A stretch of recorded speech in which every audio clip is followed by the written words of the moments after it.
started. So good morning and welcome to the RIAC Learning Series. My name is Vanessa Brewer. I am the Regional Interagency Council Program Administrator. My co-host is Lee Taylor. Lee is the State Interagency Council Program Administrator, and we work together at the Department for Behavioral Health, Developmental, and Intellectual Disabilities.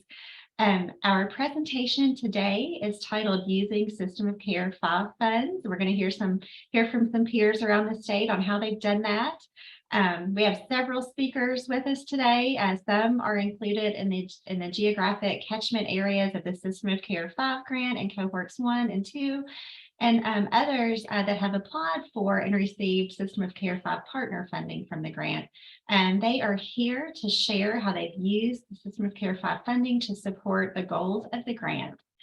So before I turn it over to our presenters, I just want to go over a few housekeeping items. If you haven't already, please mute your mics. However, feel free to unmute during the session as needed to add to the conversation. This workshop is being recorded and it'll be posted on the RIACs YouTube channel. We're going to put that link in the chat box here in just a little bit.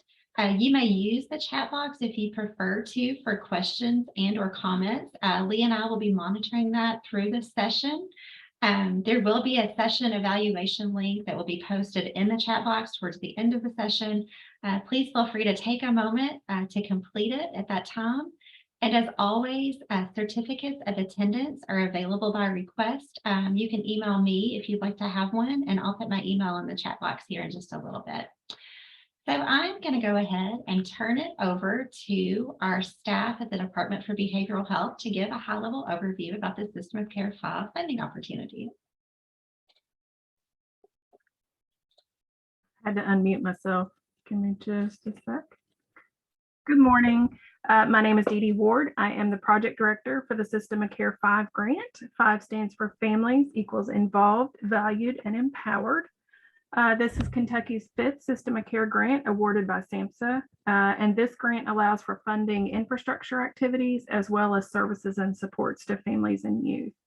I'm going to give you a high-level overview before we get to the details about funding opportunities. So our mission is to improve behavioral health outcomes for children and youth birth to age 21 who meet the SED criteria and their families who have child welfare involvement. Specific for this, our population of focus is those youth and families involved with child welfare, but are not in DCBS custody. There are 3 main goals for each for the grant, and of each goal, I'll share with you some of the funding that's been spent.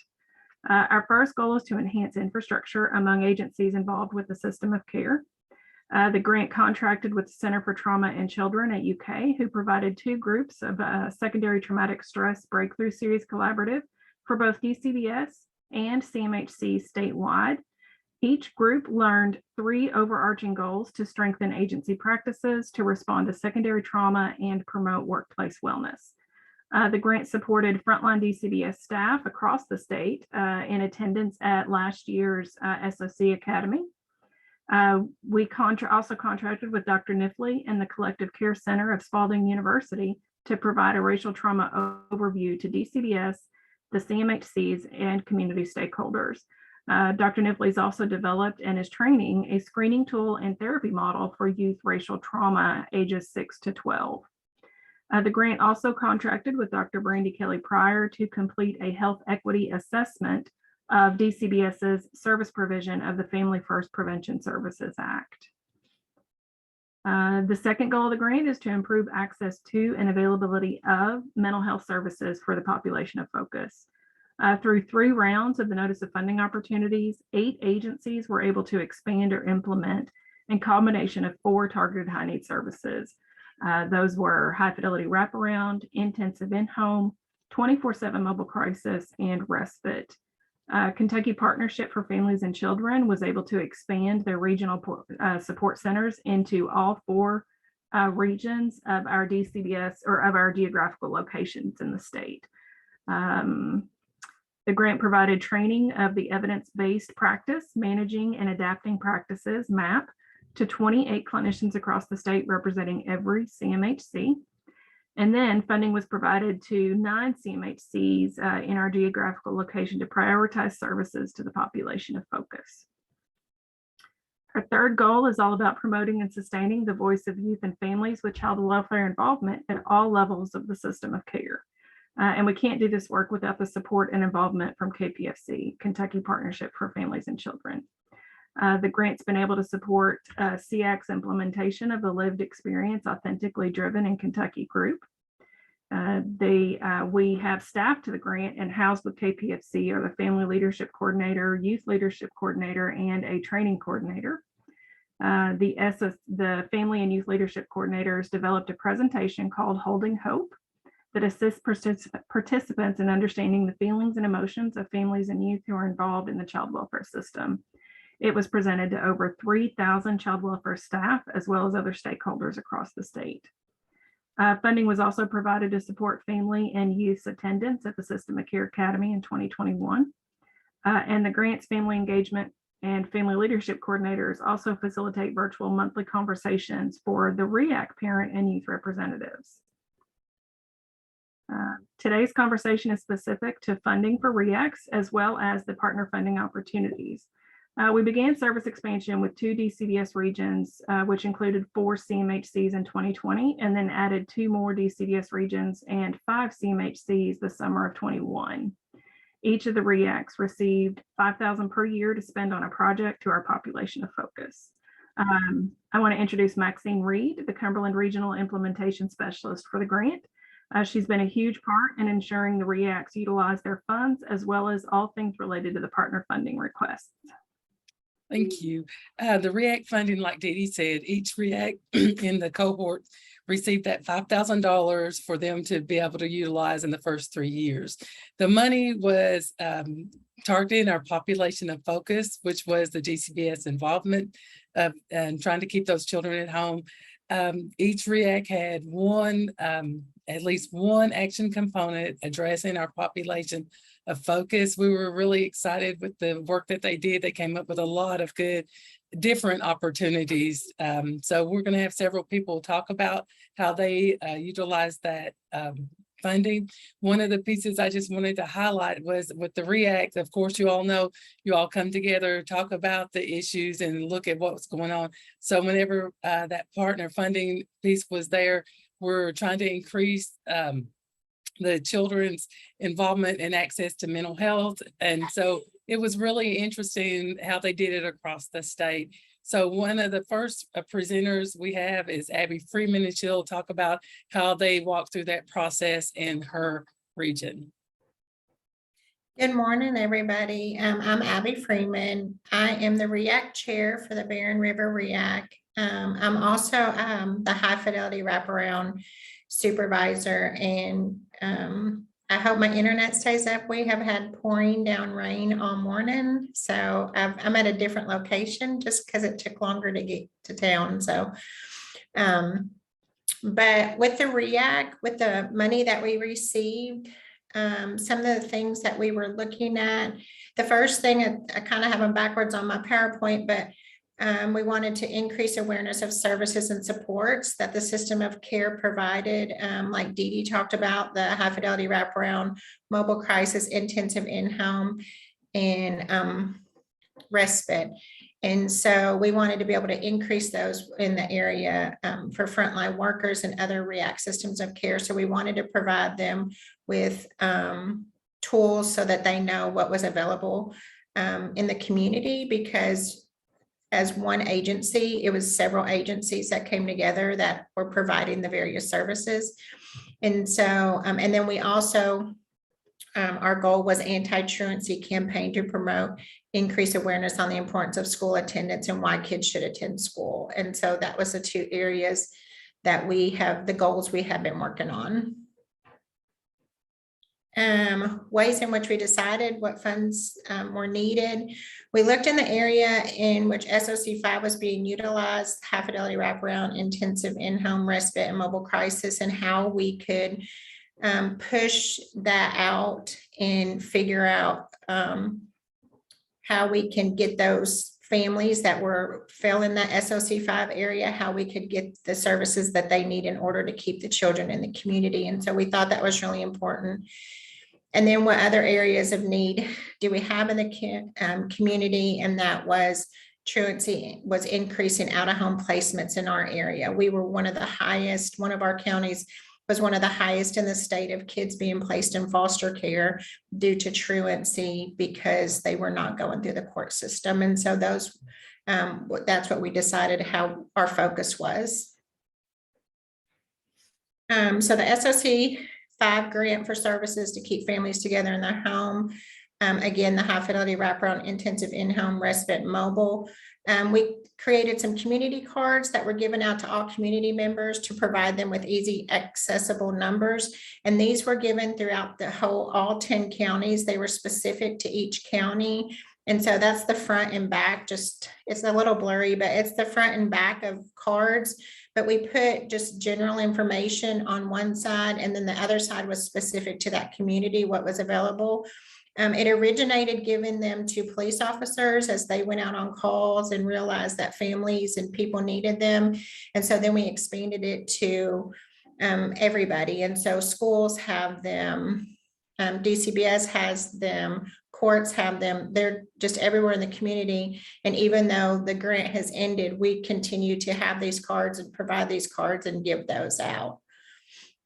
And then another thing we did was a toolkit that created and incorporated various services throughout our system of care. And I think that's the next slide. So Abby, Michelle Cunningham has her hand raised. Do you care if she asks a question? No, go ahead. Is there any way that we can get a copy? Because I know it's like tiny on the PowerPoint, but is there a way that we can get a copy to see kind of what categories you all included in that? Okay, thank you. Absolutely. And one side of the card is some general information like DCBS, if they have a main line, but the other side of the card was more geared towards each community because we serve 10 counties in our region. So yes. This is a copy or just parts of the toolkit. I did the cover, what RIAC was about. Obviously, I'm the high fidelity wraparound supervisor, so I had to put that part in there for wraparound, and then peer support services.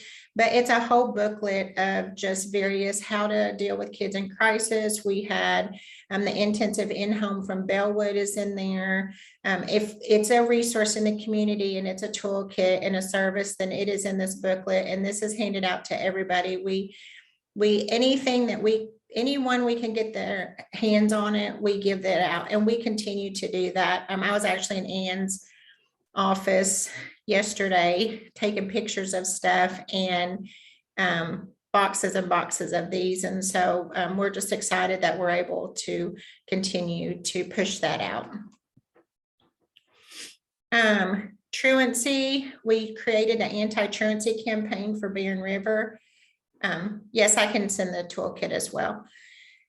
So we have been dealing with truancy in our area for quite some time. We hit a roadblock a while back. And then as we saw the numbers of kids not going through FAIR team, but having educational neglect charges placed on them, we, as a RIAC, decided it was time to come back around and visit that again. And so we developed a committee to work towards the anti-truancy campaign. And so again, I mentioned earlier that was the highest number that of kids, and we have a county here that kids are out of home placement for that. We looked at the data with the courts on the children and youth having charges due to neglect and found issues with kids not having the opportunity for diversion programs, that it was automatically going to court and removal for not going to school. We talked with the local school system, and one particular one that had their highest rate, just kind of as a starting point, and worked to assist on getting them resources. We talked to them about how we can help, and just kind of gathered information from there. And so we got some really good information from there. So what we started out with is we changed our community cards a little bit around truancy. We changed the color. We put one side, we typed and wrote about truancy, and on the other side, we gave resources for those families on how they can do that. We created some RIAC cards to place at back to school events and community events. And then we currently have, and they're still working on it, but we have what's called a Go bus that's locally in Bowling Green. And we have a wrap that's going on the bus. And I don't have a picture of that, but Ann did send it. So I can send it to Vanessa or Lee, and they can drop it in the chat of what we had. So we have it in English and we have it in Spanish, and it will be on the bus for up to a year. And so we have, I think there's 4 buses that we've been able to do that. So this is just a copy of one side of the cards that we have at schools when we do back to school bashes and just kind of put in racks. And then the other one is kind of the same as the community card. The only difference is that we, on one side, we put what the law is around truancy. And then on the other side, it's more resources for schools, how to reach out to the schools. And these are all the schools. This is particular to Warren County, but they're all the schools and the different phone numbers on how to reach out to the schools to help. And we actually gave these truancy cards to the CDW workers as well, the court designated workers or the court designated specialists, so that they can hand them out when youth come in, not just for truancy, because we sometimes know when kids come in through the court system, usually there's some issues at school or going to school, and they may not have those truancy charges. So just as a proactive approach, we wanted to be able to have these for people. And then some of the schools at their back to school bash has asked for those so that they can give them out this year. So we're really excited about that. And then that's all that we have. I think we supported called It's Up. I didn't know a whole lot of information about that. That's something that we're going to push forward and look at with future, because even though we're no longer, even though we no longer have the SOC funds, it's still on our action plan to continue to carry this work on and actually to expand it. But that was something that we asked about, is trying to figure out what is it, why they don't go to school. And so those are kind of our next steps. And how are we going to do that? How are we going to push this a little farther? And we just started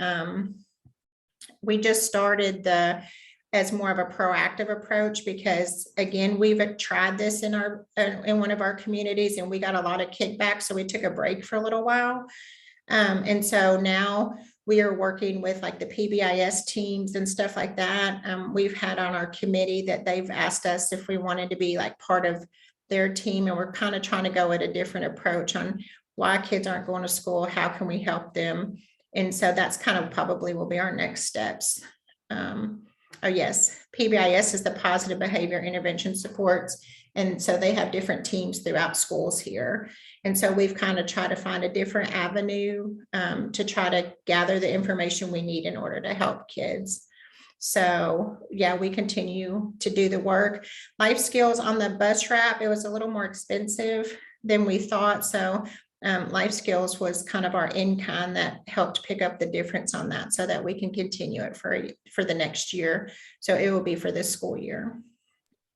So Abby, would you all be interested in sharing samples of your cards? Mm-hmm. And we can send that out to everybody that's on this call as well? Yeah, I'll ask Ann, because she has them all in a folder. I'll have her do it all the different cards and the toolkit as well.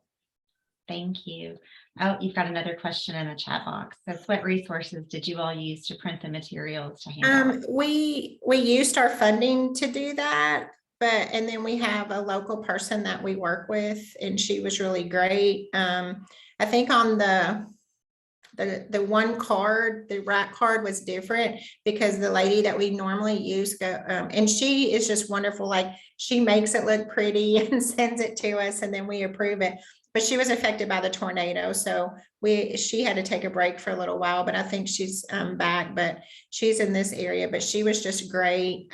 We do all our printing through her, so obviously I'm sure we get to have a little bit of a discount, but we did use our SOC funds and to be able to do that. And then We had done a toolkit in the past for our iHope program, which is, I'm not sure what they use. I can ask Ann.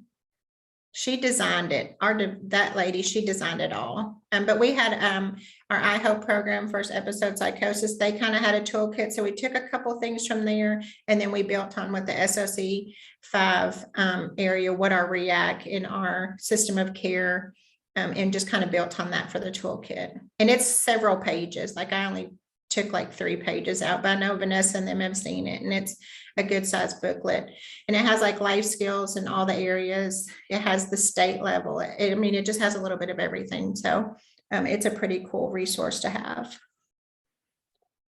Thank you, Abby. And I'll send that picture, Ann. I couldn't get it to work yesterday, so she sent it. She said, I'm gonna try it again. So she did right as we were starting. So I have that to send for what the Go Bus wrap will look like.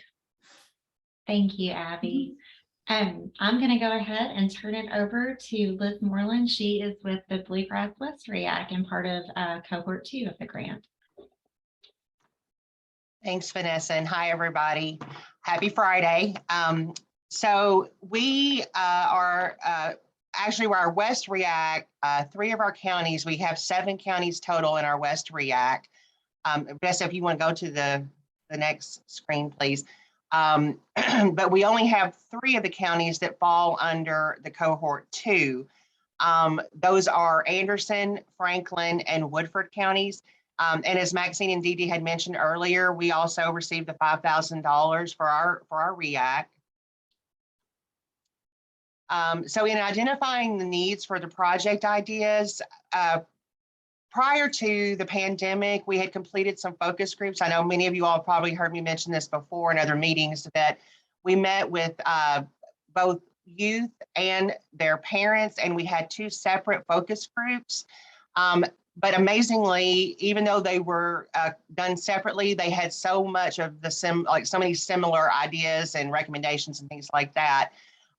So they both stated that they felt like there weren't enough positive and family-friendly activities in their community. And they noted that if they had more of that, it would help encourage the youth to participate in more positive activities and maybe serve as a diversion for any activities that were maybe harmful or increased harmful behaviors, adverse behaviors. And then the other thing that the parents noted is that they knew that there were resources available, but they often found that it was difficult for them to locate them and even know how to access them. So those were the 2 things that we kind of how we went back and looked at that. And then Vanessa, if you don't care to scroll to the next one, please. Thank you. We also knew that because of the pandemic, things had probably not changed a whole lot, but probably even gotten a little worse. But so we decided to go ahead and work on the resource directory. And in doing that, we are covering all 7 counties, which we checked with our great system of care 5 partners, and they let us know that because those 3 counties that are covered by the cohort fall under the West RIAC, it was going to be very difficult for us to separate the 3 counties out to be able to do an online resource directory. So they allowed us to go ahead and cover all 7 counties, which was very helpful and great. So they have decided, the RIAC voted to split the funds between that particular project. So we used half of it, the $2,500, towards the online resource directory, and then the other half of the funding. We looked back at where they had mentioned that they wanted more family-friendly and positive activities in the community. And now that things are, more open and people are able to come back together in person, we were able to have some family fun days and resource fairs. So we kind of combined those 2 activities into one event. We've got 3 planned. So far, we've only completed the Franklin County one. And we still have the Anderson and Woodford County one. And we worked very closely with Friskies on this. So once school starts back in Anderson and Woodford, we're planning the other 2 for the fall. So because it'd been a while since we completed the focus groups, we really wanted to get the youth and the families' voices again on what they felt like was was needed in their communities. So we completed a online survey that we worked again with the Friskies, and they distributed that to their families in those counties. And some of the things that we were asking the families to make recommendations, to give us feedback on, were what location would be most convenient for them, the date and time, whether it be in the evenings after school or on, weekend, Saturdays, that sort of thing, what types of workshops and training topics they would be interested in having at the event, activities, the type of food, if they would be interested in having that, music, games, and different what types of resource information, particularly that they felt like they might need, so that we would know how to reach out to vendors and to community partners to invite them to attend, to provide the resource information to the families. We also I'm sorry, Vanessa, there was more, sorry, excuse me, we used the Google form for that, and I found that very helpful. So if you're planning on doing that, and most of you all probably already know how to do all that, but I'm not tech savvy, so using that was very helpful for me. So for the Franklin County event, we ended up having it at one of the middle schools, and we found out that that particular school had a high rate of free lunch programming and a high need for lots of additional services. So it ended up being a really good location, and the families had indicated that they felt like the school would be the most convenient. Everyone was familiar with the location, was comfortable with that location. So that's what we went with there. They also recommended to have it on a Saturday. And so what ended up being really helpful is that the Elkhorn Middle School had a summer camp the week before our event. So our event served sort of as like a grand finale. So attaching it to that really helped, I think, promote it and with participation for the event. And so we held it from 10 to 2 in the afternoon on that Saturday. We had the signing registration table, and at the registration table, we were able to pass out their first goodie bag that had a New Vista information, resource information on that, as well as lots of little goodies like notebooks and ink pens and hand sanitizers and things like that our community partners had provided. And that kind of was their first initial goodie bag before they even went on to the vendor section. So, and then for the outdoor activities, we ended up, it was a great day, lucky on the weather. We ended up having bouncy houses, DJ. We had several games that were very family oriented, family themed. We had basket pong. I don't know if y'all have ever seen the large, like yard pong, I guess is what it's called. The giant Connect 4. We had lots of ring toss games, giant Jenga game, all these different family-oriented games. We had face painting, door prizes, and the one thing that we were really thankful for is our New Vista prevention team. They provided, I know a lot of you are probably familiar with the dinner table project boxes, and they filled those up with a lot of their resource information and some little merch for the youth and the families, and those were very popular. Lots of folks really enjoyed receiving those for their families. So that was the outdoor part of it that we did. So Liz, before we move on, there's some questions in chat. Sure. Yeah. One of them is, how did you do your invites to the events to ensure that you had just the identified SED and CPS kids and their families? Well, the reason that is a good question. And we reached out to DCBS and asked them if they felt like this was going to be an appropriate type of event for them. And because and there's like a little thing here at the end that I'm going to mention too, that really kind of connected all of this. But they felt like that because those youth and families for that school in particular, it was going to be very helpful to provide them the resource information. So our DCBS partners were the ones who we actually had met with them separately as well regarding the System of Care 5 funding. And I'm sorry, I forgot to include that. That's an excellent question. We actually met with our chair is with DCBS, and she helped us identify some really good DCBS partners in those specific counties. that we met with separately. My supervisor and I met with separately and asked them what they felt about, about these ideas. And they really felt like providing them with the resource information would be very, very helpful for their families. And so there's one more question for the sign-in table. What information did you all collect and how? Did you use a computer, sign-in log, etc.? Yeah, that's a great question. We asked that they list not only the parent's name, but if they could provide just like, even if it was like their first name would be fine, but we really wanted to get an accurate count of both the parents and the youth. So we asked everyone to sign in. We asked for ages. We asked for the grades of the kids that were in there. And I'm thinking that might have been all that we had on the sign-in portion of it. Oh, I apologize. I think we also had, no, I'm sorry, that was on the survey. I'll have more on that in just a minute.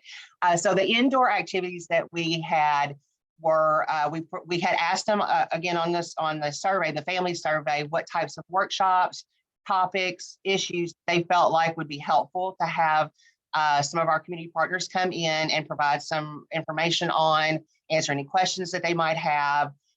So the workshops that we ended up finding out that they recommended were the question, persuade, and refer, the QPR, as many of you all are probably familiar. That is an awesome presentation that our New Vista prevention team helped with and it's for adults to help them kind of identify and figure out, ways to kind of help their youth if they're seeing any kind of risk of youth suicide. So it's a youth suicide prevention training, basically, I think, for parents. I hope I explained that correctly for all of our prevention folks on. Then they also asked about anxiety and depression in youth. One of our New Vista school liaisons and clinicians was able to provide that presentation, and that was geared, it was open to youth to come in as well, but a lot of it was geared towards parents because we wanted to be able to open up the line of communication between the parents and the youth. And this is often a very uncomfortable topic, particularly for parents. So she was trying, hopefully giving them ways to kind of identify, look for any kind of change in behaviors of their kids, that sort of thing. They had some requests for positive parenting skills because this is a middle school. If any of y'all have ever had middle school age children, as most of us probably have, is a very difficult age to go through for parents too. So they asked for that. We again had a New Vista, our early childhood specialist, and tag teamed with one of our other clinicians, and they kind of put together a presentation for that. We had a request, and it kind of surprised me. It was for employment and financial skills training for transition age youth. And I think what that stemmed from was probably some of the older youth, because it went out to the high schools as well.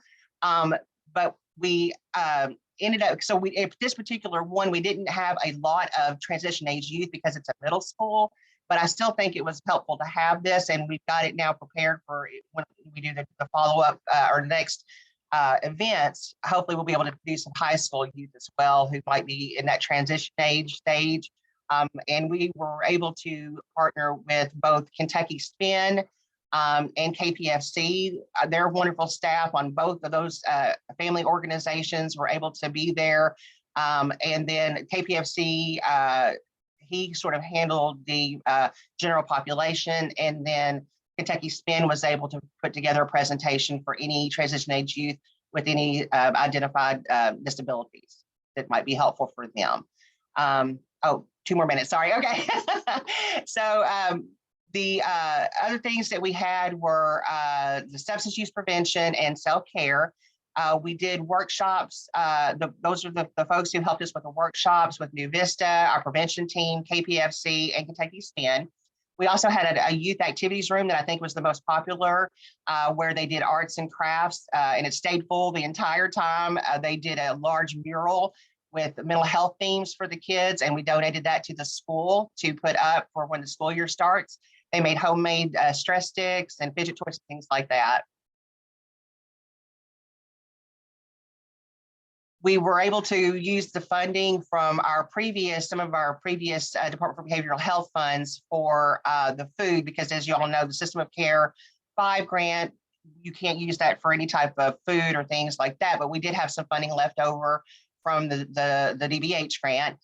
We had lots of vendors, volunteers in our resource area. They donated door prizes, so that was a bit of an in-kind contributions that we had. And just wanted to give a special thanks out to Dawn May, our West RIAC parent representative.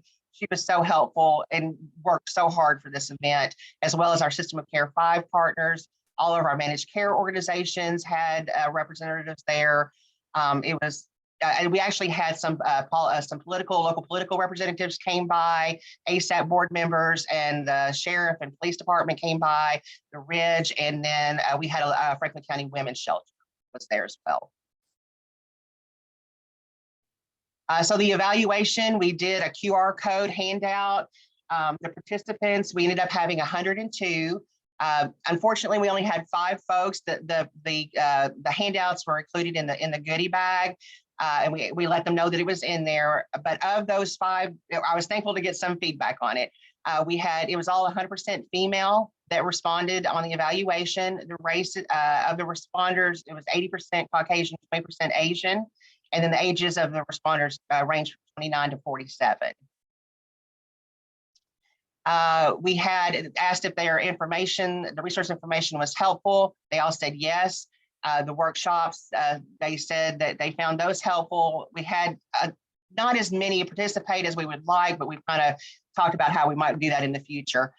Topics of interest. This is the one thing that really surprised me for future events, is that they mentioned reporting child neglect and abuse. And that ended up falling in line so well with the population of focus. So for future events, we want to have DCBS representatives come in and possibly hold a workshop as well, or at least to have some presence, a little bit more presence there, and homework skills.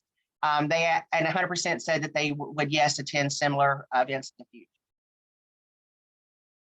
The other comments, of course, were the location was great. Childcare, they did say that childcare would be helpful. And I want to give a shout out to Donnie Ray, because he's helping with future events on how to arrange childcare for us, because he's done this so many times. It would be helpful to have resource booths a little closer to the activities and food tables. It was a very large area, so it was a little too spread out probably. But one great thing that came from it also is that the Frisky staff has inquired about holding monthly parent universities at their schools during the school year. So that's something that we're going to be helping them kind of, organize and get more information out to the families. And the System of Care 5 folks and some of our parent and youth representatives had been working with Joey Varney on a community needs survey. So we were able to include that in the resource bag also and pilot that survey for them. The debriefing, we're going to try to do, since it's been a while, we're going to do additional family surveys to get more updates on what the families and the youth might want or need. And then instead of holding the workshops, we're thinking that since the youth activity room went so well and it stayed full and we didn't have quite as many folks attend the workshops, we thought it might be helpful to make more activities for youth and families geared toward the mental health themes, so that they could interact. It was great seeing the parents and the kids interact with one another, and it just really was supporting that communication and engagement around the families. So we're going to keep the topics the same, geared towards the youth and family mental health, but kind of rework them a little bit to be more interactive, I think. Let's see, as far as the evaluation, hopefully to get more folks to give us feedback about the events. We're really wanting to do like a QR code, have the survey asking if they would be interested in doing workshops at some other time other than the event, because there's so much going on and they were spending time with their kids. So I don't think they wanted to be pulled away from those activities, which is completely understandable. And that's part of why we were there, because they wanted the family engagement. So we're going to ask them if there's other times or topics when we could do these workshops that would be more beneficial. Have a sign up against the road. So that might be something that we try to get next time to draw even more folks from the community in. We did try to market it in the newspapers and radio stations. And I think the school was able to get that out, but we would really like to increase that as well for the marketing part of it. And then connecting the events, as I mentioned, they held that summer camp. If you're going to be doing something like this, I would highly recommend that you work with your community partners particularly Friskies, if you're doing it through the school system, because they can really get this information out and promote attendance. And then also providing some incentives for completing the evaluation was a recommendation to gather more information back. So I feel like I just ran through that really fast and hope I didn't go over too much, Vanessa, but does anybody have any questions?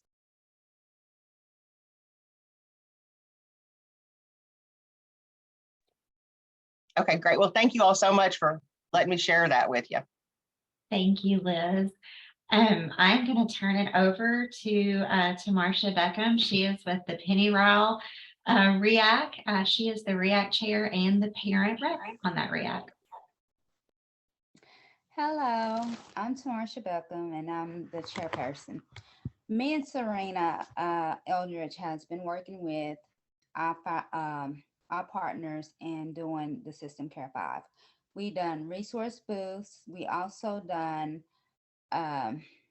baskets as well to do the CAN surveys to encourage parents to follow through. And we also done speaking at the DCB offices. We also had a traveling DCBS inventor resource booth as well. We also reached out, did surveys, and we also put it on social media to try to target our families. And we got a lot of response from the people that we needed to target. And what was the main resource was we needed was more activities for as anxiety, autism, can't think of the other one. It was a lot, and it was mainly to target the system of care to keep the kids in the homes. And the activity baskets that we came up with and did was to do family engagement time. And a lot of the families have and loved them because they love the dinner box. They love the board games that we put in there for them as well. We're working on doing another resource booth to get that resource out to them from our partners on our RIAC as well. Serena, is there anything that I'm missing? I wanted to expand a little bit about our poster campaign and the WHOP campaign that we're doing. We, for years, Pennyroyal RIAC has partnered with Christian County Health Department to do an online resource directory. And so we decided just a few months ago, when we hit the ground running on that, is to create posters that would be distributed throughout the region that had a QR code on them, so it would be easier for families to access ChristianCountyConnection.com. And we also wanted to get it out across the region. So WHOP is the radio station in Hopkinsville that is helping us with that. And they've posted our poster on community events, and they've created a campaign in which we gave them a list of target words. And when families in this area Google certain words, it's going to create the advertisement to pop, like cookies, I guess you might say. So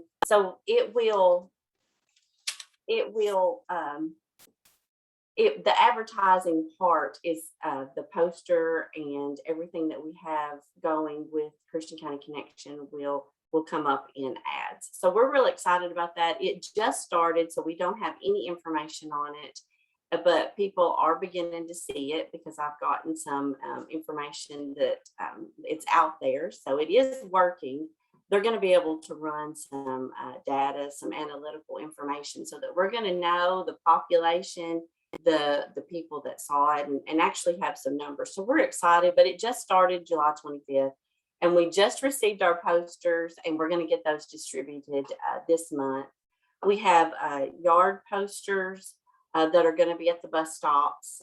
They're safe to be outside, but we have nice posters that are going to be at the DCBS offices, PACs, health departments, mental health agencies, and various other places throughout the region. So we are in motion trying to get some things going. Tamarsha is a rock star doing all of our resource booths. It's been really great to have the parent rep, who is now the chair, to be the face of our RIAC, and parents can feel comfortable talking to her and asking her questions. And then she can physically hand them resource material and business cards with her name and number on them so that people can reach out to her. So that's been a great thing. And we've got all this new stuff that's just happened and basically since April. So we're hitting the ground running, lots of balls in the air, and just really trying to, get the word out. So that's a quick little overview of everything that we're doing. So Serena, there's a question in the chat box. They want to know if you can send me an example of what you put in the engagement box so that we can share that with everyone for ideas. Hey, Serena, do you have that poster where you could show them? It's really cool. Or you don't have it available. It's okay. And you're muted, Serena. No pressure. We saw it during the RIAC meeting. It's really cool. So. Okay. Sorry, I didn't realize I was muted. That's okay. I don't know if I don't know that I have it right handy because I'm not in my office today. Let me see what I can figure out, and I can. Lee, if send you could it. give me just a second, I can email it to you, or Vanessa, I can email it to you real fast. And I'm happy if you guys, any of the presenters on here, if you want to send me that information, I'll compile it all into one email and send it out to everybody that was part of the session today. Sounds good. What we put in the baskets, we spent some money doing family games. We made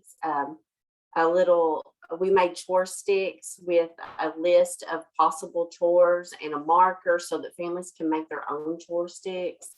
We added books. We added resource material so that the families would get resources along with fun things.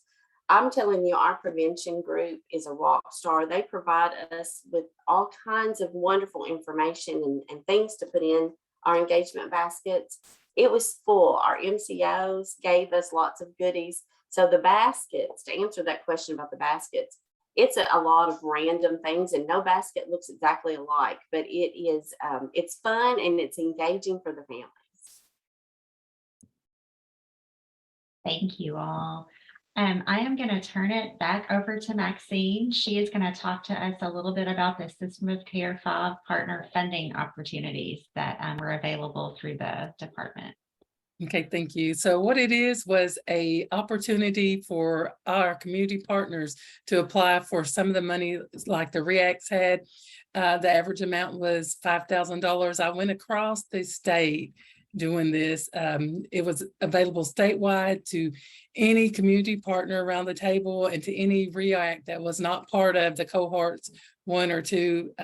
We were doing this. It was a one-time startup activities was when we started out. It still supported the population of focus, and it was aimed at raising awareness of the needs of the population of focus and piloting and expanding or enhancing programs, initiatives, service, and supports. And so with that being said, we marketed, we sent out the application to everybody, and it included a flyer that talked about our population of focus. So that they would be able to do that. Again, I said the average amount was $5,000, which means some people got more than that and some people got less. We had several RIACs that were not part of the cohorts that applied for that funding. And we had some non-RIACs that applied. Overall, we gave out around $300,000 in partner funding money was awarded. So one of the things that I wanted just to make sure people were aware of, that when we sent out the information, the application was really easy to fill out. They gave us the information, they sort of followed that. We did a follow-up. You applied by like the 8th of one month and by the middle of next month. So I'm right now in the middle of the July partner funding cycle. So we've had it reviewed and I'm in the process of sending out those notifications. So I'm going to go ahead and turn it over to Donnie Ray because he was one of the RIACs that applied for the partner funding.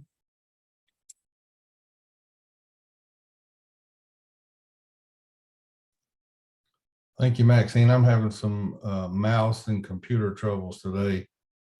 I don't have any thing to put on. I don't have any those nice colorful charts that y'all have.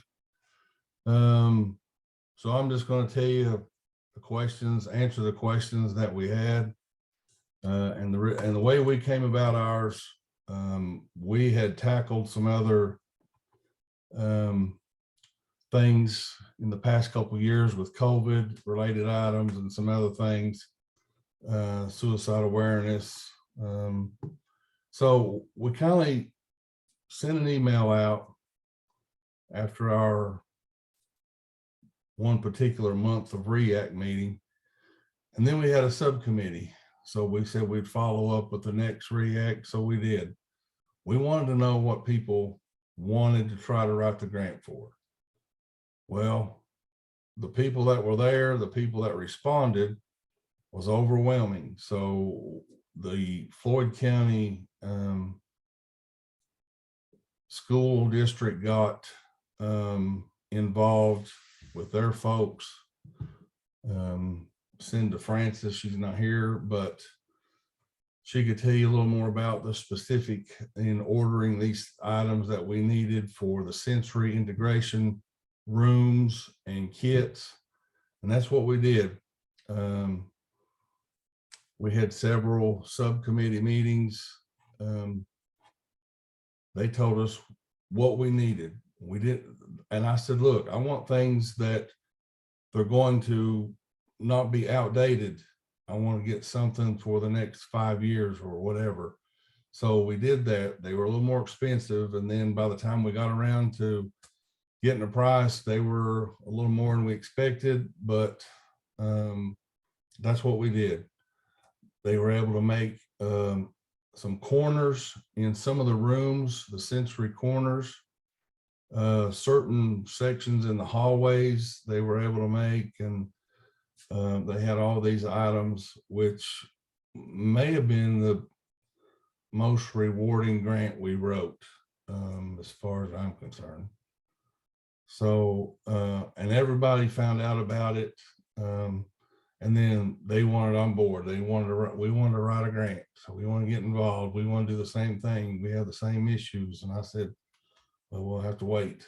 And then one thing after another hit, and we didn't have time, and people were busy, and we just, flood came. I mean, just a number of things that prevented us to try to write on that second leg of money. So Cinda and her staff documented all the stuff. They made all the kits. They put them in all those tubs. And I don't have my notes in front of me, but their part was to assemble those, disinfect those, keep those in those totes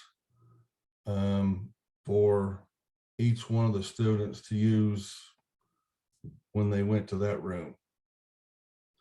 And I'm sorry, I forgot all the other questions that was on that list, Vanessa. So if you could help me along the way there, I can.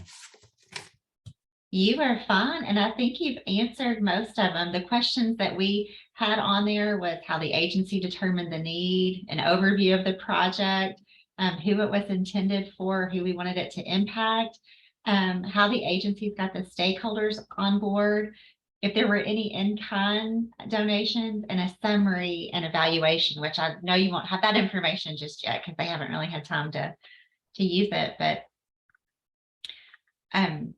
Donnie, were any of the things damaged in the flood? Had they already received the kits, or?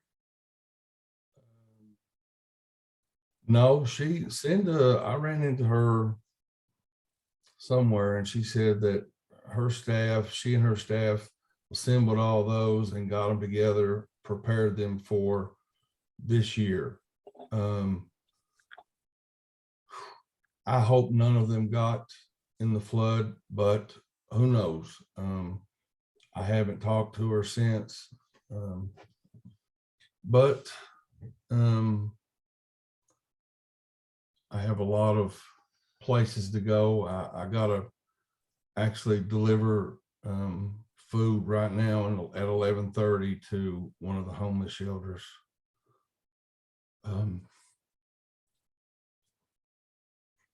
But they are taking care of all the documentation and all the assessments and all that up there with her staff. And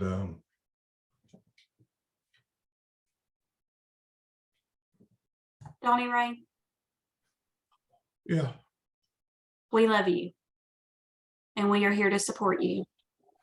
I know this is an extremely trying time. You let us know how we can help you. You're not alone. We are here to help you as a team. You just tell us what you need. I second that.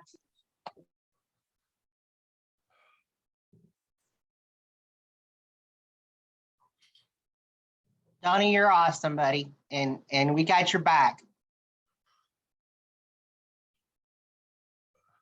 Donnie, I know you've got a lot on your plate. I want to thank you for coming on here this morning and being part of this and sharing this awesome project that you guys did for the Floyd County Schools. you know, everything we do for other people, but sometimes like this thing, there's not enough. You can't do enough. I mean, I don't know what's next, but our RIAC, our prevention and our MCOs, somebody said theirs was rock stars, and I put ours against anybody's. They are.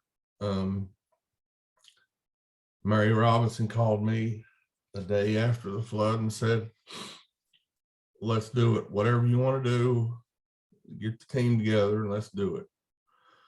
She got all the MCOs together. I emailed the RIAC and people responded. They replied. And we felt like, you know, you've all seen it on TV. There's nothing you can do. There's nothing. So we had to really put ourselves in a spot where there's something really beneficial that we could do. So on September 9th, we are having a laundry day at 2 laundromats here in Floyd County. We're reaching out to our other counties. We're going to have just open laundry day for anybody that wants to come and do their laundry. And we're going to pay for it. I talked to the county judge and he's like, you know, it's a great idea, but it's a little too soon. And so that's what we're going to do. That's our planning. And we'll just go from there. Donnie, this is Barb Green. Hey. Hey, Barb.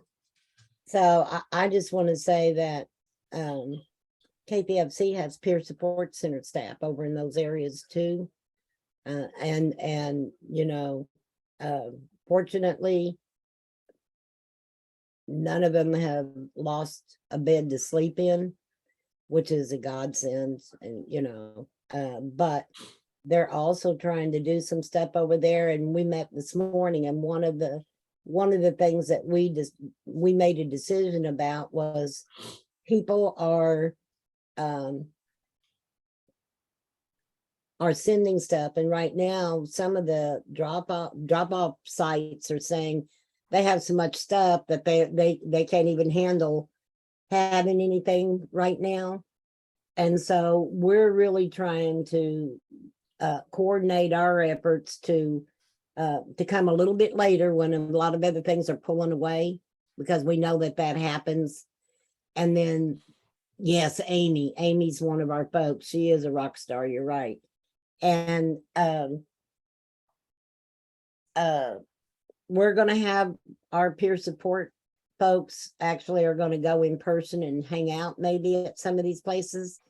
We're trying to be very mindful that we're not like stumbling over, getting in the way, being part of the solution and another part of the problem in terms of what's going on over there. But there is a training, I think, that's happening some SAMHSA.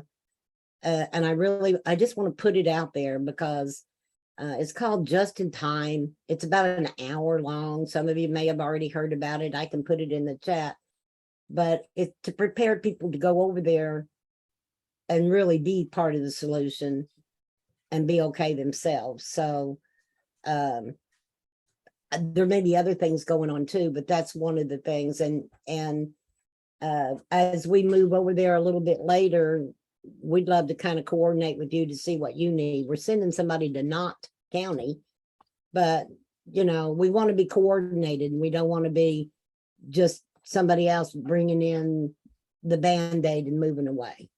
So please feel free to reach out to me also.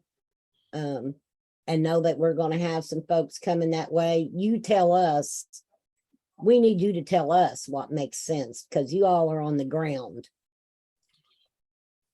And Appreciate Donnie, it. if there's anything that we can do from central office, if you guys want to send us information about resources and we send that information out to the regions that have been affected, we are happy to kind of serve as that clearinghouse if that's helpful. But Donnie, we want to thank you for coming on today and for sharing this information and just for all the different things that you do for the communities that you serve. Well, you know, I don't want to keep you, but now they've asked me to do some case management. We had a nursing home that got completely wiped out. So I'm going to take on 10 men up there for case management. I don't know. It's overwhelming to say the least. So, but the toughest bunch of damn people. Go ahead and share the screen and I'm going to turn it over to you to let us know about the SEL kits and training. Thank you, Vanessa. Hi, everyone. Thanks, Donnie. I don't know if he's still on here or not, but I am from Buckhorn. I went to school there, kindergarten through 12th grade, and live about 5 miles from just complete devastation. Just crazy how 1 week you're living your life and then the next week it's turned upside down because of natural disaster. But I am representing Kentucky River RIAC. I have been Kentucky River RIAC chair in the past. I'm currently just a member. Worked in the Kentucky River area for a long time now, I feel like, in various positions with community mental health and public health. So our SOC partner funding opportunity is going to include not just a valuable, thanks, Lee. We are going to be buying social and emotional individual classroom kits. And this is just a picture of what our classroom kit looks like. And basically we had a lot of conversation in our RIAC meetings every month about social and emotional learning. So we thought this was a good opportunity to utilize some funding to help our schools increase that. So basically we're going to try to target 40 educators in the 8-county area. With the kit, they'll get some teachers pay teachers resources that they can use in their classroom related to mindfulness and calm down corners and that topic. But we're going to work with KVEC and do a video on how to utilize the kit, what's in the kit, the importance of it. It's going to be kind of a self-paced video that the educators can watch while they're unpacking their kit. We have some in-kind contributions coming from our local health department. They're a really big partner for Kentucky River RIAC. They're going to help provide some additional calm down materials such as a DIY glitter calm down jar for the classroom to use. We have not really, other than planning phase, we don't have an evaluation yet or a summary. But our population is going to be kindergarten through 5th grade educators, so primarily elementary.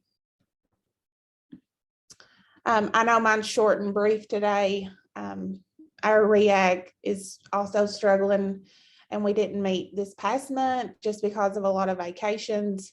So hopefully in the next month or so, and just trying to move past the, devastation that we went through, this project will get up and off the ground. I'm wondering, is anybody putting together anything? I mean, I know like FEMA's putting together stuff, people are putting together stuff to try to gather information or stuff, and people are putting together lists of needs, and they're putting together kind of what they're doing and so on and so forth.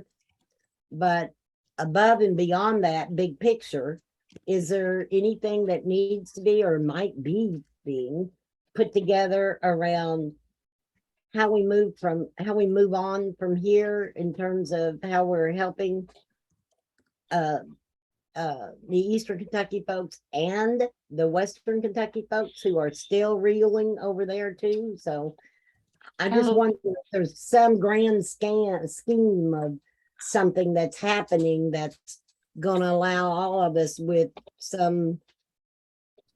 make some informed choices about how we can participate and assist. So what I did yesterday, and this actually stemmed out of the Cumberland Valley RIAC meeting, is I reached out to Amy Potts. She is our disaster resilience grant project director, to see if she could provide some information on that. I have not heard back from her yet. I'm sure she is swamped right now with everything. But just to kind of see from the department level what that looks like. So as soon as I get any information, I'm happy to pass that along. And I'm almost certain that she's more than likely involved with any of those efforts with her position. So Alicia, I want to thank you for coming on today. I know that you've got a lot going on in your area too. And I know that your all's RIAC meeting was canceled on Thursday because of all the flooding that happened Wednesday night into Thursday morning. So I just send in thoughts and prayers to everybody in your community. And if you guys have questions, we'll put everybody's contact information on the follow-up that we send out after the presentation. I'm going to go ahead and turn it back over to Liz Moreland. She is actually the LRC for 3 RIACs in Kentucky: Bluegrass West, which you guys heard from earlier this morning, Bluegrass South, and Bluegrass East. And Bluegrass East was one of the recipients of the System of Care Partner Funding Opportunity. So Liz, could you tell us a little bit? I will, and I'll try to keep it brief. I know everybody's got a lot going on right now. We actually have 2 local interagency councils, so the RIACs. There aren't very many of those left, but we have 2 of those that are under the East RIAC. One is Jessamine County, and the other one is Clark County. They both wanted to apply separately. So we have a couple of different projects going on. The Jessamine County one, honestly, it was pretty much the same project as the West decided to do. However, I'll be honest, it did not go quite as well. It was the very first one we held, and we learned a lot from it. It was a great learning experience. But my number one recommendation for that is I think that it was a little heavier on the workshops. They're not as well attended. They don't come across. You can't market them as well. So if you want to try to do some type of workshops, maybe keep them brief or what we were planning to do now for our next one is to maybe make them more interactive type of things, but keeping those same topics.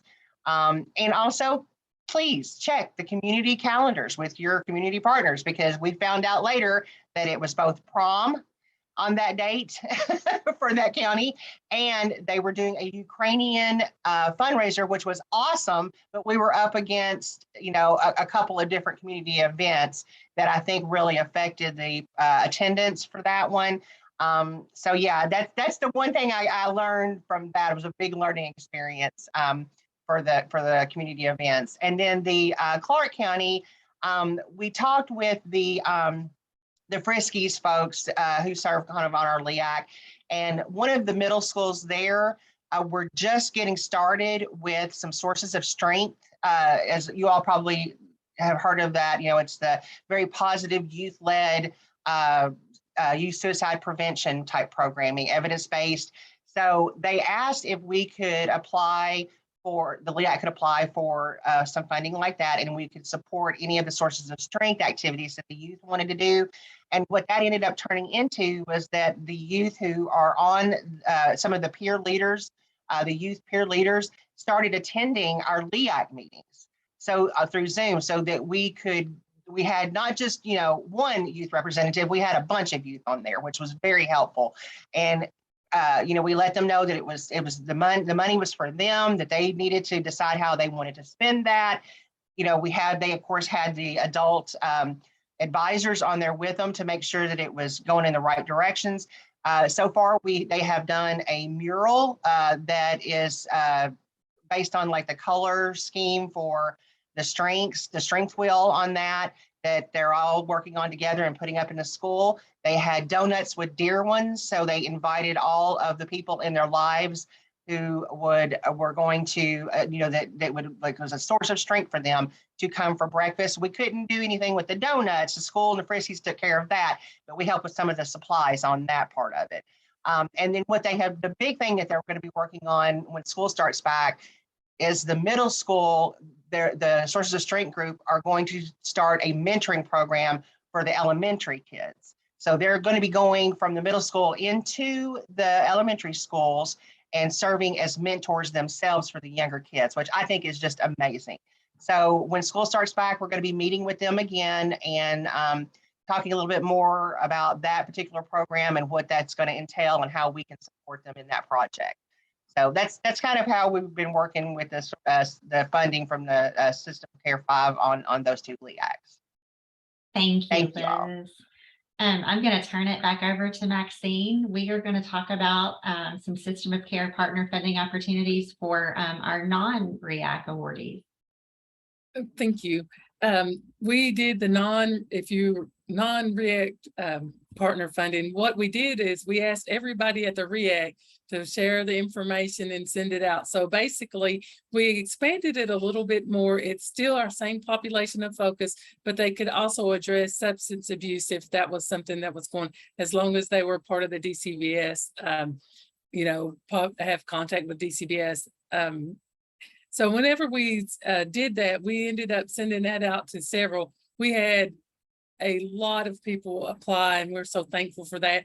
And what I just want to say before we get into I appreciate everybody who spread the word and sent me information so we could show up at meetings and share it. So it was a wonderful opportunity to enhance your resources in your community.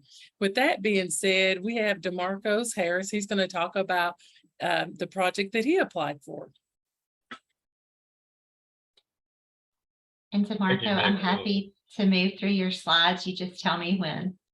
All right, thank you, Vanessa. First and foremost, I just want to send my thoughts and prayers and offer them to everyone on the call who was impacted, by the flooding. And then even if you got family and friends that's not on this call, I just want to offer that. And then also just my gratitude and appreciation for being here with y'all today. So through the SOC grant, I was able to establish my nonprofit that I've been trying to get up and running off the ground over the course of the last year or so, called Work the Words. Vanessa, if you want to go through this one.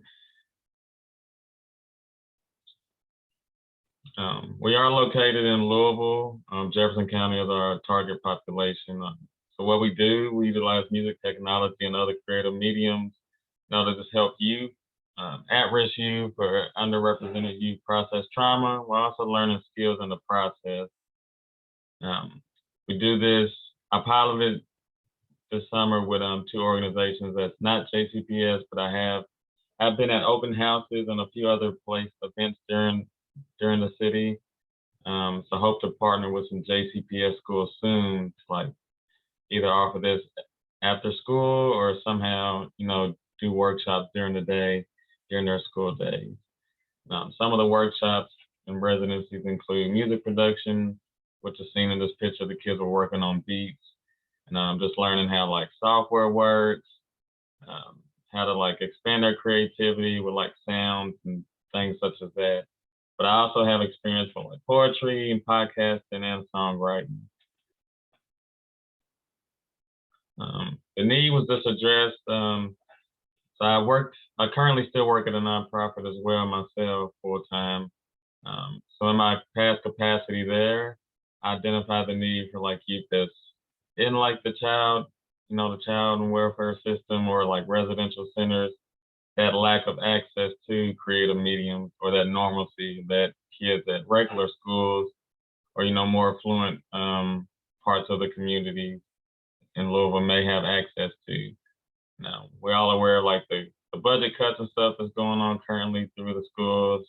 Me and my nonprofit team are currently working on just trying to get more data with that of how that impacts, youth, specifically, youth in underserved communities. Like when they don't have access to programs such as these, how does that affect their self-esteem, their choices, and just their success rate, in the community. So for this project, the main goal was to try to expose it to as many youth as possible this past summer with the summer programming and stuff going on in Louisville. The goal was to, reach at least 20 youth through 2 different agencies, and we were successfully able to do that. I don't have all the data yet from the agencies I worked with. We wrapped up our summer programming the end of July, and some of them are still working on getting the parents and youth to fill out those post surveys for me, and also send me just the attendance from their registration since I partnered with them. But I do feel good about the response we got. I did have each agency was eager to work with me. One of the agencies, I attended their open house to talk about my services in conjunction with the services that they offered. Just the other goals was just to help the youth develop, some new social and emotional skills and increase their intelligence around that, how to identify healthy coping skills as opposed to the things that they are subject to in the Louisville area, whether it be substance abuse or, gang violence, gun violence, and those type of situations. And we also just wanted to teach them this healthier ways to express and regulate their emotions. Most of the youth nowadays, they don't immediately take to therapy, or that type of mental health outlet. So it pays to find ways that can relate to the kids or that make them feel comfortable, such as writing and journaling and beat making and stuff. And then that can be like a segue to partner with other mental health agencies in the school systems or just in the community. To also shed light on like maybe tools and techniques that we use that can they could use as well to further help with that trauma healing and therapy journey. And just one of the last ones, we just wanted to increase the self-esteem and self-efficacy for the students. So like I said, we want these skills to be transferable. So for the kids that do want to pursue like the technical aspect of it and learn how to, work at a radio station or become an audio or visual engineer or work in a studio. All of them, I tell them all, like everybody doesn't have to be the superstar on the stage.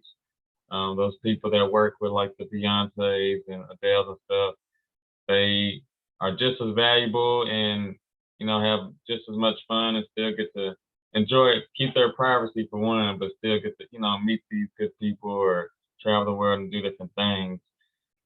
So this is a good segue into that type of career if they find an interest. Or even as a hobby, it just gives them the skills to create, increase that creativity, increase that self-esteem with their peers by being able to showcase their work, and just develop that self-confidence in public speaking. Dr. Marco, one of the questions Yes. in the chat box is, are you able to work with youth outside of Jefferson County? That is the goal long term. I know I wanted to pilot it here in Jefferson County, but I have met some people in the Lexington and Fayette County area or spoke with people. I even went to one of the agencies I partnered with. They had a talent show recently and had a lady from Cleveland asking like, how could they get something like that there? So I do want to figure out how we can implement this, long term, like in every every community across the country that may need something like this. There are a couple organizations here, but the need is just so great that it's space for multiple organizations to utilize these type of skills and programming to reach those kids in need. So whoever is interested, please just reach out to me, and I'd love to talk with you more and see what that partnership or collaboration can look like. The stakeholders, we were able to get stakeholders for this project just through networking, the written proposals for one to the SOC, and then this meeting with some local youth agencies here that offered different summer programming and had a need or were interested in the type of programming that we offered here at Work the Words. And then the initial board, which is made up of myself and a couple other colleagues, Michael George is a VP at overdevelopment at a nonprofit, and then Ashley Phillips, who is a local artist here in Louisville, who does a lot of advocacy work through art and through mental health with people in the West End community of Louisville. And our community partners for this project was The Spot, which is a young adult opportunity campus, and they serve ages 16 to 24 years old. And these kids face anything from high school dropouts, so they need their GED, and need assistance with getting prepped, and then being able to obtain a GED, job readiness, homelessness, and even transportation barriers. And then the Louisville Central Community Center, which is another local nonprofit that focuses on West End and other underserved communities in Louisville through the arts. So they offer theater programming, music programming. They do a lot of food. They focus on populations that struggle with food deserts or lack of food access and things of that nature as well. So I was honored to program with such big organizations for this pilot project in the city, and was pleased with the response we get. So there are a few people that have asked you to share your contact information in the chat box, and I'm happy to send out everybody's contact information after the presentation is over for a follow-up email. But one of the questions that you got in there is, have you ran into any barriers partnering with the school system and getting youth connected to access this resource? As far as the school system goes, with it being the focus for the pilot, we just did the summer programming. My plan is, I've had a couple open house events that I was able to go to talk about these services, and some of the JCPS social workers or coordinators was there, and we swapped contact information, and they expressed interest. So as of now, I don't know what barriers would be in place for this type of programming with school or after school. I would assume, I know we would have to go through a waiver process and some type of HIPAA information if need be, depending on the school system. So I do hope to get more data in that in the next year, as this fall was pretty busy. After the summer, I was able to partner with a local library for this month. So I'm going to do a workshop today just to utilize the equipment that I was able to buy with this grant, just to work with some youth in the Jefferson Boulevard, or the South regional part of Louisville. The whole month of August, I'll be there doing the same type of production and workshops with the hopes to network and bring more awareness to this type of programming, and hopefully meet individuals at the school systems or other organizations who I can partner with to streamline this. And so another question is, how would someone go about referring youth to this opportunity? Just contact me through email. I think I put a slide on there that had my email, but also we have a Facebook page and an Instagram page. Slowly but steady trying to build it.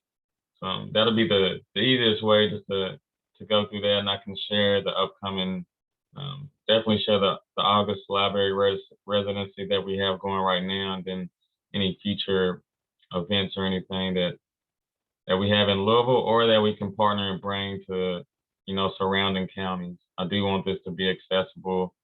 We pride ourselves on eliminating as many barriers as possible. So that means all the equipment that we were able to get is able to be mobilized. As long as an agency or a center has a space and a room and some outlets, this can be brought anywhere. You know, the rest is just to use creativity and me just bringing the energy and, you know, demonstration to them. And jumping back on the presentation, the in-kind contributions we got for this was the instruction times. Usually instruction time for this would be like 100 per hour, to like teach the youth like the technical aspect, how to demonstrate, you know, do just troubleshooting and helping them navigate the software and the laptops and equipment during the class time. And also the volunteer operational management that was donated on behalf of Work the Words, just to keep the program going in between these agencies and make sure everything was running smoothly. That was a donation of $4,900. And then the two agencies, like I said, donated their space. We told them what we needed in a space, what was ideal, especially to house the amount of kids that they might have had during their program. They were each able to offer a classroom type space so we can teach these workshops and programs. The summary and evaluation, as I mentioned earlier, we did some post surveys. I had pre-surveys, but we didn't get to those, unfortunately. But the post surveys will just evaluate, you know, the knowledge that the kids learned throughout this program. And so it had, and I can share that too if I need to, Vanessa. I can email you the post survey that the programs are currently sending out to the kids and their families. So this basic music knowledge that they learned during it, that they should be able to answer on this post survey. And also a lot of it was geared to just like their emotional awareness, or even like the skills that they feel that they can use as healthy outlets moving forward. So just, you know, how their self-esteem was, or did this program give them an outlet to process their emotions, or did it make them more aware of their emotions on a daily basis? Or the skills that they can use to be more aware of their emotions on a daily basis and better manage those. And then also they did, forgive me, oh, you're fine, Vanessa. I was also gonna say, like, we also utilized the projects they completed. So the pictures right here was done at LCCC, and I had two groups. Group A, which was my older students, and then Group B, which was the younger students. So I had to get very creative. I told them my target population, but of course they had like a mix of youth. So I had kids as young as like 5 and 6 in there. So for their programming, we just focused on making like 2 remix projects. So they decided as a class, 3 to 4 popular songs they wanted to mash up together. Then we added effects and like made them, you know, streamline one into the other. And then at the young adult program, they was actually able to learn like different parts of the beat making or song arrangement process every week. And then a few of them were able to create like a full beat by the end of the program. So we just utilized that as another way to evaluate, hey, this is the skills they learn, and this is how they put it all together to make what you see. Or what you hear, I should say. Here's my contact information. If anybody wants to get in touch with me, please do. I'll be happy to talk about more about what we do, my plans, or Work the Words plans for expansion, how we can collaborate, specifically, if there's school systems or community centers in your area. We're happy to travel, you know, to come and do summer program next week, or find, you know, work around fall breaks or other community events that we can attend and just bring more awareness to these type of services. Thank you for sharing this information with us, DeMarco. I appreciate you all. Did I answer everybody's questions, or did anybody have any other questions? I don't know if you've looked in the chat box, but there are several people that are interested in learning more about the program or having you come speak. So again, when I send out that follow-up email, it will include everybody's presentation info and their contact info. So please feel free to reach out to him. We appreciate you sharing this information. Thank you I'm- all again. And real quick, Vanessa, I'll send like the remix projects and some of the beats to you. You can share it too.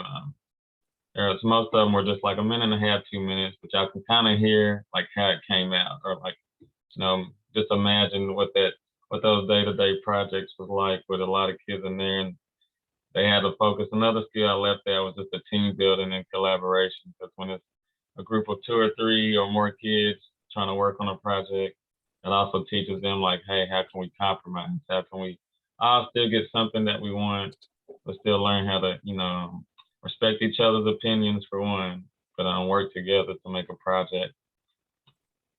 Well, I would be happy to share that information with everybody. Thank you so much. I am going to go ahead and turn it over to Chelsea Hamilton. She is going to talk with us about the Galaxy project. Thank you. So the Galaxy Project, we're a nonprofit 501c3 in Carter County. We are a youth-driven. So just real quick, our mission statement, to empower our youth to lead, unify, and improve our community through leadership, engagement, and service. What we really do is get the kids involved, so they are helping make the decisions to make our community and our family and their peers more successful. As this, the funding that we received, I guess we had a meeting with our family resource centers to see how we could engage with them and help them, because they were, right there in the schools, knowing what was needed, knowing what they needed help with. And one of our largest schools had the smallest budget. So we really designed this program and the match funding that we received to go along with it to focus on that food insecurity, providing healthy meals, family night programs where we had a full meal, a movie, and workshops and different things. We also did a lot with helping them with food backpacks to send home. There's a very large amount of youth that rely on those food backpack programs that they take home over the weekends. Many of them probably wouldn't have much to eat otherwise. And then of course mental health workshops were kind of built in, and like drug assemblies in the schools and different things like that. Excuse me, sorry, I'm at the tail end of COVID, so I apologize for my voice. That was our primary, I guess, call to action. One of our resource center directors had mentioned that, they had a little girl who was getting off the school bus and kind of throwing her food backpack under the porch into the dirt, and it got back to them, and they talked to her, and she had mentioned that she was doing that because she wanted to make sure she had something to eat over the weekend, and that her other family members didn't take it from her. So that was why we really built this application in the way that we did. And we received, we also worked with Palatine Foundation of Huntington, and we received about $13,000 from them. And it was all built in, really tied in together really well to support each other. So we were extremely thankful for this money. We could not have supported the kids how we did without this system of care funds. And we're looking forward to, we are going to be continuing this. We're working on a really large project right now, which I won't get into, but it ties substance use prevention with rebuilding family ties, engaging the community in various things, and getting them involved in healthy and sports and activities. So we're really excited, and this program is going to be a part of that larger. I think I covered everything. I tried to be as quick as possible. I know we're running over on time, so Dee Dee or Maxine, if there's anything that I missed that you wanted me to mention, please let me know. I think you did a great job explaining it. So, and thank you for applying. Thank you. I appreciate you guys. Thanks for coming today and talking with us too, especially in the midst of getting through COVID. We appreciate you sharing with us. I know we are over time a little bit. I do want to give Cumberland Valley RIAC the opportunity to share just a little bit about their System of Care 5 efforts that they did under the System of Care 5 grant and Cohort 1. We've got Shelley Mills with us here today. Shelley, we've got Barb Green too. She's the chair. Shelley has been the fill-in LRC during their transition, but can I give you guys about 2 or 3 minutes just to go over it? Yeah, sure. I don't care a bit. Barb, if it's okay, I'll just kind of run through what we did super quick. We were part of Cohort 1, so we were very fortunate to have $5,000 allocated to our RIAC the first year, and then we had another $5,000 the second year. And then we had also, as an agency, applied for some additional funding to expand high fidelity wraparound services throughout the Cumberland region. So just to give you an idea, the first round of funding the first amount of money that we had, we did these family fun night kits that we provided to all of our families that were in the identified population of focus. And what those kits involved were things that they could do together as a family to build communication, connection, togetherness, things like that. So there were games attached, there were even work booklets to help them get to know each other better as a family, conversation kits, even some stuff to do a movie night if they wanted to, some popcorns and snacks and different things like that. And those seemed to go over really well. The second round of funding, we decided as a RIAC to do blessings boxes throughout the Cumberland region. And these blessings boxes were purchased from Etsy. They were pre-made products that will go out into communities that we had community partners volunteer to host these boxes for us. Our goal was to try to get one in as many of our 8 counties as we possibly could. We were able to do 6 boxes, and the hope is to get the community involved in stocking those boxes with things that maybe their community needs, whether it be food items or health supply items, whatever it may be. The community is going to kind of take charge on that. And we also had some sponsorship available where we have a decal associated on the front door on the plexiglass that not only shares our RIAC logo and Facebook information, but also talks about the System of Care 5 and its sponsorship. Now, as far as the additional monies that we applied for, one of the things that we've noticed in the Cumberland Valley region is an intense need for high fidelity wraparound. And when we first started that initiative back probably around 2015, 2016, we were allocated 4 facilitators to cover the 8 county service region, which is a pretty large area. Over time, we lost one of our facilitators due to lack of being able to keep the positions filled. So we thought that, hey, we've got this going, it's going very well. Let's apply to expand those services and offer it in more locations. So we were awarded monies to do that and was able to identify additional staff to be high five facilitators to offer that service to this population of focus.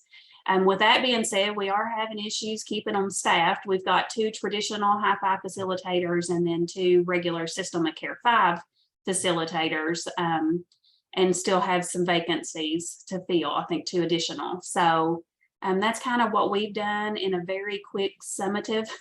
Does anybody have any questions about any of our efforts or how we utilize those funding opportunities? And so Shelley, I'll include yours and Barb's information too in the follow-up email, just in case anybody thinks of anything and they want to reach out and ask, additional questions. So, thank you. All right, I'm going to turn it back over to Maxine to talk a little bit about the future of System of Care 5 and resources. Thank you. I just want to go ahead and say that we did a lot of money out there, but one of the things I noticed is the community collaborations that came on board. So a lot of these projects are going to continue on because of the community. Right now, and like I said, we gave out over approximately $300,000 in partner funding. That's an amazing amount of money that was out there. We've utilized all of our partner funding as of right now at this moment. So there will not be an October opportunity. However, if we get an opportunity to do an additional round of funding, we will make sure you get that information. But please don't stop collaborating and doing things because the money's not there. Because what I found out at a lot of times when I was at some of those RIAC meetings, they'd start talking about the money, but then all of a sudden partners would say, oh, I can do this, I can do this, I can do that. So please continue to do that. And that's all I have to say. And I'll leave it there unless Dee Dee or someone has something else to say.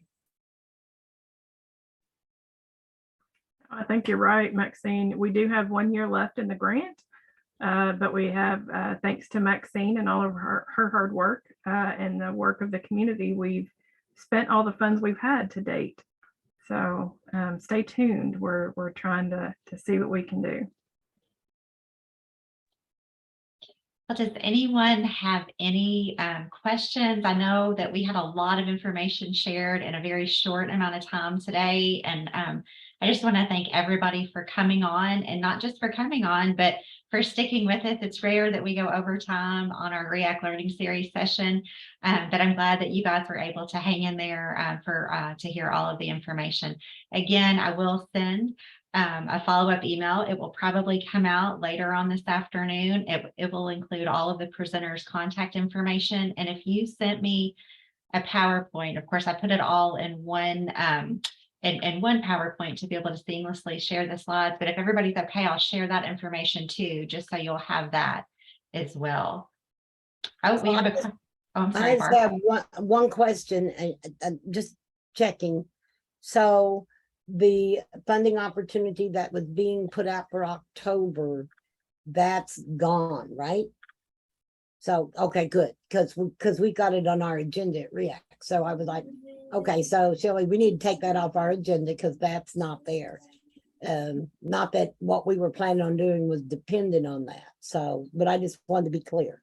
Yes, I'm going to send out an email to Vanessa to send out to all the RIACs and let everybody know that. But yes, you're right. And to Michelle's question, although awards people have not been notified, I'm in the process of doing that right now. So it may be Monday before I get those finished out, but I'm in that process right now. Yeah, we had 19 applications for the July round. That's amazing. Yeah. So if there are no further questions or comments, I'm going to go ahead and wrap us up. I want to send a special thanks to all of our presenters today for sharing information about their projects and their efforts. I want to thank you guys for joining us this morning. I know a lot of people have a lot of things going on. I want to also remind you that the next RIAC Learning Series session is scheduled for September the 2nd. That is going to be, let's see, our topic is on utilizing RIACs to support Kentucky's youth movement. We have speakers from the Department for Behavioral Health, KPFC, as well as Youth Move National. They're going to be speaking to us then, so we hope that you can join us. If you look in the chat box, I have put the session evaluation in there. Please take a few minutes to fill that out. I've also got my email in there if you need a certificate of attendance. And once again, this session was recorded and it will be archived and stored on our RIAC's YouTube website. I know